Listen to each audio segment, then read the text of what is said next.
साथियों, तो जैसा कि आप सभी को मालूम है, 7वां चरण का चुनाव प्रचार थम चुका है, शोर थम चुका है और चुनाव 25 मई को यानी कि शनिवार को है, ठीक है? और इस दिन आपके क्षेत्र यानी कि रांची संसदीय क्षेत्र में भी वोट यानी कि मत यानी कि वोट डाला जाएगा। तो वोट हम सभी का अधिकार है, तमाम नागरिक का अधिकार है, सभी का अधिकार है। तो रांची वासियों, आपके सामने कौन-कौन से उम्मीदवार हैं, ये आप सभी को मालूम है। अगर बात की जाए सत्तारूढ़ सत्ता पार्टी तो बीजेपी, तो उनमें संजय सेठ हैं। अगर कांग्रेस की बात की जाए तो पिता की बिरादरी को पुत्री यानी बेटी ने संभाला है, यशस्विनी सहाय ने। और अगर देखा जाए एक बहुत अनोखा उम्मीदवार, एक बहुत गरीब उम्मीदवार, एक बहुत युवा और जुझारू उम्मीदवार, जिनका नाम है देवेंद्र नाथ महतो यानी जेबी कैसे से निर्दलीय। तो ये 3 उम्मीदवार आपके रांची संसदीय क्षेत्र के विकास के लिए एक दूसरे से जद्दोजहद फाइट करते दिखेंगे। इस बीच आप कहाँ हैं? इस बीच पिछड़ा कहाँ है? इस बीच अल्पसंख्यक कहाँ है? इस बीच मुद्दा क्या है? देखिए, मुद्दा ये है कि भारतीय जनता पार्टी यानी बीजेपी का मुद्दा ये है कि अब की बार 400 पार। कांग्रेस पार्टी के उम्मीदवार यशस्विनी सहाय जी का मुद्दा क्या है कि राहुल गांधी के अगुवाई में हमें लड़ना है चुनाव, संविधान बचाना है, 400 पार के नारों को गलत साबित करना है, ठीक है? और एक युवा नेता देवेंद्र नाथ महतो जी का क्या है कि पिछड़ों को हक दिलाना है, जो भी स्थानीय लोग जो भी हैं मतलब उनका एक अलग है। लेकिन इन सभी बीच में आप किसे आपके क्षेत्र में क्या वादे किए गए? आप जब अपने वोट का इस्तेमाल करें तो वोट का मतलब होता है गवाही। ये आप फैसला करते हैं कि हम किसे चुनेंगे, ठीक है? ये आपका फैसला पता चलेगा कि रांची संसदीय क्षेत्र से कौन सांसद होगा। लेकिन क्या आप कभी किसी ने भी, चाहे अल्पसंख्यक के हो, पिछड़ा हो, आदिवासी हो, दलित हो, क्या किसी उम्मीदवार ने आप सभी को एक कोई गारंटी? अभी तो देखिए मैनिफेस्टो सबको जारी किया गया, ये तो कांग्रेस का मैनिफेस्टो आप मालूम है। इस मैनिफेस्टो में हमारे गांव में महिलाओं को ऐसे भ्रमित कर दिया गया है कि सभी महिलाएं अपने घरों ला ला के भर रही है कि 8,000 वाला फॉर्म है ये, ठीक है? महीना 8,000 मिले।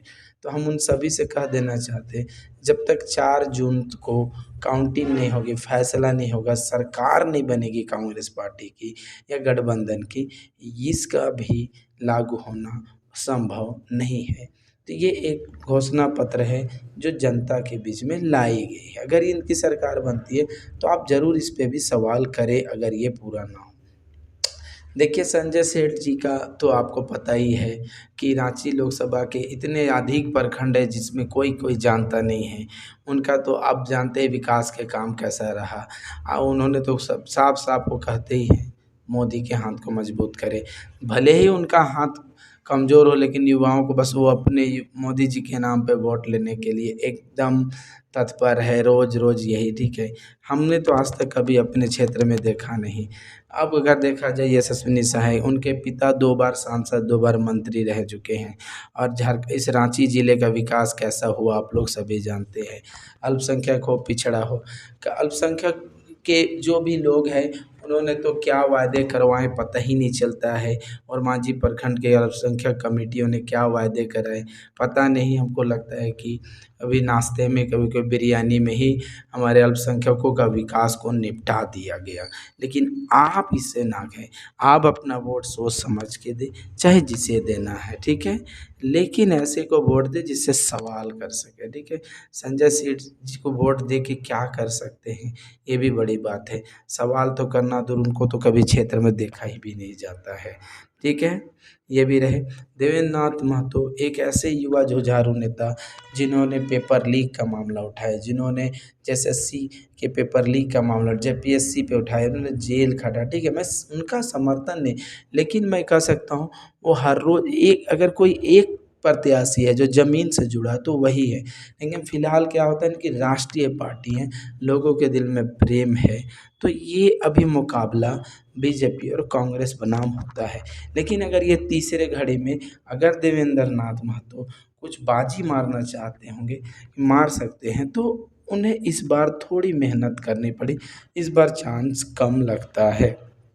युवाओं देखिए, अगर ओरमांझी प्रखंड की बात करें, हम ओरमांझी प्रखंड की बात करेंगे, कभी चाहे कोई अल्पसंख्यक विभाग हो या कोई भी हो, किसी ने कोई शिक्षा पे बात नहीं की, ठीक है? किसी ने भी इस क्षेत्र के कितने गरीब बच्चे हैं जो पढ़ते हैं, +2 पास करते हैं, चाहे मैथ से या बायो से, उनके पास ऐसी कोई संस्थान नहीं है जहाँ से वो आसानी से कोई एक ऐसा कोर्स कर सके, जिसको अच्छा से कोर्स करके उनको अच्छा नौकरी मिल सके। हर एक जो भी संस्थान है वो इतनी महंगे हैं कि वो उनको पूरा नहीं कर सकते हैं। चाहे वो नर्सिंग की बात हो, चाहे वो डी फार्मा की बात हो, चाहे वो बी फार्मा की बात हो, चाहे वो जीएनएम की बात हो, एएनएम की बात हो, हर एक चीज़ इतनी महंगी है कि कोई गरीब बच्चा, अत्यंत गरीब, चाहे अल्पसंख्यक हो, पिछड़ा हो, आदिवासी, वो नहीं कर सकता। हमारा एक ही सवाल है, एक ही विनती है कि अगर कोई भी सांसद बने तो ये यहाँ पे उनके कार्यकर्ता है, चाहे वो हमारे क्षेत्र ओरमांझी में एक ऐसी संस्था का निर्माण ज़रूर कराए सरकार के माध्यम, जहाँ से इस क्षेत्र के युवाओं को अच्छी शिक्षा कम खर्च पे मिले। क्योंकि अगर आज के डेट में कोई चाहे नर्सिंग करे या कुछ भी करे, उन्हें हॉस्टल में रह के करना पड़ता है, जिसका खर्च 7 लाख, 8 लाख, 10 लाख कर पाता है। जो होनहार गरीब युवा बच्चे हैं, वो कभी कर नहीं पाते हैं। ये बहुत बड़ी और कुछ टैलेंट अब गुम हो जाती है गरीबी में, और वो उन्हें दिखता नहीं है।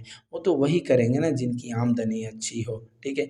आज एक डी फार्मा का कोर्स भी 1.5 लाख से ऊपर में होता है। एक डीएमएलटी का कोर्स भी 1 लाख पहुँच जाता है।